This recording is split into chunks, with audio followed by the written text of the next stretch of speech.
মনে রাখবেন, ফিলিস্তিনের মুসলমানের পাশে সবচেয়ে বড় শত্রু যেমন ইসরায়েল, বাংলাদেশের মুসলমানের পাশে সবচেয়ে বড় শত্রু হিন্দুস্তান। চিরশত্রু আমাদের, ওরা আমাদের বন্ধু হতে পারে না। সারা দুনিয়া যখন ফিলিস্তিনের পক্ষ নিয়েছে, মোদী সরকার তখন ইহুদিদের পক্ষ নিয়েছে। আমার দেশের যে রাজনীতিবিদরা যেই ভারত ইসরায়েলের পক্ষ নিয়েছে, আগামীতে যদি কোনো নেতা ভারতের পক্ষে কথা বলে তাকে উলঙ্গ করে জুতা বেটা করবে বাংলাদেশের মানুষ।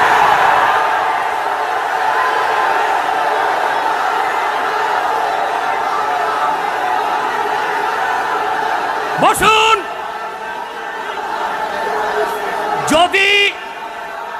যদি ভারতের সাথে তোমাদের স্বামী স্ত্রীর সম্পর্ক করতে হয়, বাংলাদেশ ছাড়ো, বাংলাদেশ ছাড়ো।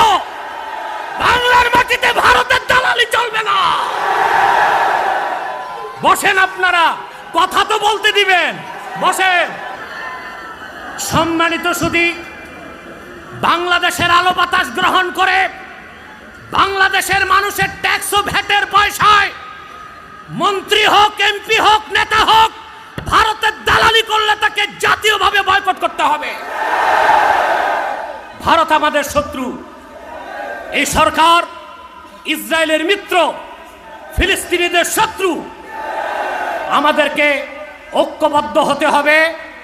তিনটি স্বার্থ আদায় করতে বাংলাদেশে রাজি আছেন? ইসলামের সুমহান স্বার্থ রক্ষায় আমরা ঐক্যবদ্ধ হয়ে যাব।